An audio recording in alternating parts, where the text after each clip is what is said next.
ಚರ್ಚೆ ಮಾಡೋ ಒಂದು ವಿಚಾರ. ಸೊ ಇವಾಗ ಡಿ ಕೆ ಶಿವಕುಮಾರ್ ಆಡಳಿತ ಬಂದ್ಬಿಟ್ಟು ಖುಷಿ ಆಗಿದೆಯಾ ನಿಮಗೆ ಅವ್ರು ಬಂದಿರೋದು? ಪರವಾಗಿಲ್ಲ. ಏನಕ್ಕೆ ಖುಷಿ? ಲೈಕ್ ಖುಷಿ ಅಂದರೆ ಈಗ ಮೇಕೆದಾಟು ಕೈಗೆ ಎತ್ಕೊಂಡವ್ರೆ, ಅದು ನಮ್ಮ ರೈತರಿಗೆ ಅನುಕೂಲ ಆಯ್ತದೆ, ಎಲ್ಲ ಕಡೆನೂ ಅನುಕೂಲ ಐತೆ. ಈಗ ನೀರು ಹಂತ ಹಂತವಾಗಿ ತಡೆದ್ಬಿಟ್ರೆ ನಮಗೆ ನೀರು ತಮಿಳ್ನಾಡಿಗೆ ಇಷ್ಟು ಅಂತ ಕೊಡ್ಬೋದು, ಅಲ್ಲೊಂದು ಸ್ವಲ್ಪ ತಡ್ಕೊಂಡ್ರೆ ನಮ್ಗೆ ರೈತರಿಗೆಲ್ಲ ಅನುಕೂಲ. ಮೇಕೆದಾಟು ಮಾಡಿದ್ರೆ ಅನುಕೂಲ ಆಗುತ್ತೆ. ಈಗ ತಮಿಳ್ನಾಡಲ್ಲೂ ಗೊತ್ತಿರುತ್ತೆ ಈ ನೀರಿಂದ ಬಂದ್ಬಿಟ್ಟು ಹಲವಾರು ರೈತರುಗಳಿಗೆ ಒಳ್ಳೇದಾಗುತ್ತೆ ಅಂದ್ಬಿಟ್ಟು, ಮತ್ತು ಅದೇನಕ್ಕೆ ಅವ್ರು ಬೇಡ ಅಂತ ಮಾಡ್ತಾರೆ?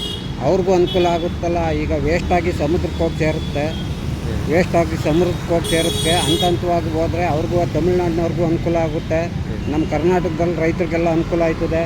ಈಗ ಎಷ್ಟೋ ಪ್ರಾಣಿಗಳಿಗೆ ನೀರಿಲ್ಲ ಈ ತಿಂಗಳಲ್ಲಿ, ಅದು ಅಲ್ಲಿ ಮೇಕೆದಾಟು ಆಗಿಬಿಟ್ರೆ ತಡೆದು ನೀರು ಹೋಗ್ಬಿಟ್ರೆ ಪ್ರಾಣಿಗಳು ಕಾಡಲ್ಲಿರುವಂಥ ಪ್ರಾಣಿಗಳಿಗೂ ಅನುಕೂಲ ಆಗುತ್ತೆ, ತಮಿಳ್ನಾಡಿಗೆ ಹೋಗೋಕ್ಕೂ ಅನುಕೂಲ ಆಗುತ್ತೆ.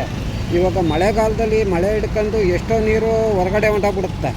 ಇವಾಗ ಹಂತವಾಗಿ ಅಲ್ಲೊಂದು ಕಟ್ಟೆ ಆಗಿಬಿಟ್ರೆ ಎಷ್ಟೋ ಜನಕ್ಕೆ ಅನುಕೂಲ ಆಗುತ್ತೆ. ಈಗ ಸಿದ್ದರಾಮಯ್ಯ ಅವ್ರ ಆಡಳಿತ ಚೆನ್ನಾಗಿ ಮಾಡಿಕೊಟ್ಟವ್ರೆ ಸರ್. ನಮಗೆ ಸಿದ್ದರಾಮಯ್ಯನ ಆಡಳಿತ, ನಾವು ವರ್ಣಕ್ಷೇತ್ರನೇ ಇರೋದು ಹೇಳಬೇಕು. ಎಲ್ಲ ಮೂಲ ಅಭಿವೃದ್ಧಿ ಸೌಕರ್ಯ ಎಲ್ಲನೂ ಒಂದೊಂದು ಹಳ್ಳಿಗಳಲ್ಲೂ ಕಟ್ಟೆ ರೋಡೇ ಆಗಲಿ, ಒಂದು ರೋಡೇ ಆಗಲಿ, ಒಂದು ಜಮೀನಿಗೆ ಹೋಗೋಕ್ಕೆ ರೋಡೇ ಆಗಲಿ, ಒಳ್ಳೆ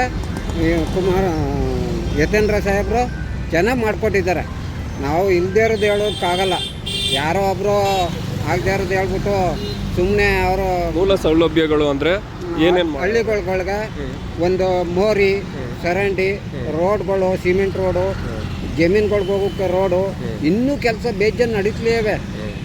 ನಮಗೆ ಸಿದ್ದರಾಮಯ್ಯನ ಇದರಲ್ಲಿ ನಮಗೆ ರೋಡ್ಗಳೇ ಇರಲಿಲ್ಲ, ಜಮೀನುಗಳ್ಗೆ ಹೋಗೋಕ್ಕೆ ಚೆನ್ನಾಗಿ ಮಾಡಿದ್ದಾರೆ. ಈಗ ನೆಕ್ಸ್ಟ್ ಕಾಂಗ್ರೆಸ್ ಬರುತ್ತಾ BJP ಬರುತ್ತಾ ಸರ್? ನಮ್ಮ ಕ್ಷೇತ್ರದಲ್ಲಿ ನಾವು ಬೇರೆ ಕಡೆ ಹೇಳೋಕ್ಕಾಗಲ್ಲ. ನಮ್ಮ ಒಣ ಕ್ಷೇತ್ರದಲ್ಲಿ ಯತೇಂದ್ರನ್ನೇ ನಾವು ತಂದೆ ತರ್ತೀವಿ, ಗೆಲ್ಲಿಸ್ತೀವಿ. ಹೌದಾ? BJP ಅವರೇ ಬರಬೇಕು ಅಂತ? BJP ಅವ್ರು ಬರಬೇಕು ಅನ್ನೋದೇನಿಲ್ಲ ನೋಡಿ. ನಮ್ಗೆ BJP ಅವರು ಲೆಕ್ಕ ನಮಗೆ ಯಾರೂ ಇಲ್ಲ. ಸಿದ್ದರಾಮಯ್ಯ ಅವರು ಅವಾಗ ಮುಖ್ಯಮಂತ್ರಿ ಆಗಿದ್ದರು, ಅವಾಗಲೂ ಒಳ್ಳೆ ಕೆಲಸ ಮಾಡಿಕೊಟ್ಟಿದ್ದಾರೆ. ಇವಾಗಲೂ ಮುಖ್ಯಮಂತ್ರಿ ಆಗಿದ್ದರು, ಈಗಲೂ ಒಳ್ಳೆ ಕೆಲಸ ಮಾಡಿದ್ದಾರೆ. ಈಗಲೂ ನಮಗೆ ಯತೇಂದ್ರ ಅವರು ಏನೇ ಸಮಸ್ಯೆ ಇರಲಿ ಸಂಪರ್ಕಿಸ್ತಾರೆ. ನಾವು ಹೋದ್ರೂ ರೈತರು ಹೋದ್ರೂ ಏನೋ ಯಾವರಪ್ಪ ಎತ್ತಪ್ಪ ಅಂದ್ಬಿಟ್ಟು ನಮ್ಮನ್ನ ಭೇಟಿಯಾಗಿ ಮಾತಾಡಿಸ್ತಾರೆ. ಅದಕ್ಕೆ ನಾವು ಇಷ್ಟ ಅವ್ರು ಕಂಡ್ರೆ. ಈಗ ನಮ್ಮ ಯದುವೀರ್ ಅವರು ಬಂದ್ಬಿಟ್ಟು CM ತನಕ ಅವರು ಆಡಳಿತ ಮಾಡ್ತಾರೆ ಅನ್ನಿಸ್ತದೆ? ಅಷ್ಟು ದೂರ ಹೋಗ್ತಾರೆ ಅವರು? ಆದರೆ ಸರ್ ನಮ್ಗೆ ಅವ್ರದ್ದು ಬ್ಯಾಕ್ಗ್ರೌಂಡ್ ನಮಗೆ ಗೊತ್ತಿಲ್ಲ. ಇರೋದು ಹೇಳ್ಬೇಕು ನಾವು. ನಿಮ್ಮ ಊರಿಗೆಲ್ಲ ಬಂದವರು ಅವರು? ಇಲ್ಲ ಸರ್, ನಮ್ದು ಹಳ್ಳಿ, ನಮ್ಗೆ ಬಂದಿಲ್ಲ. ಸರಿ, ಥ್ಯಾಂಕ್ ಯು.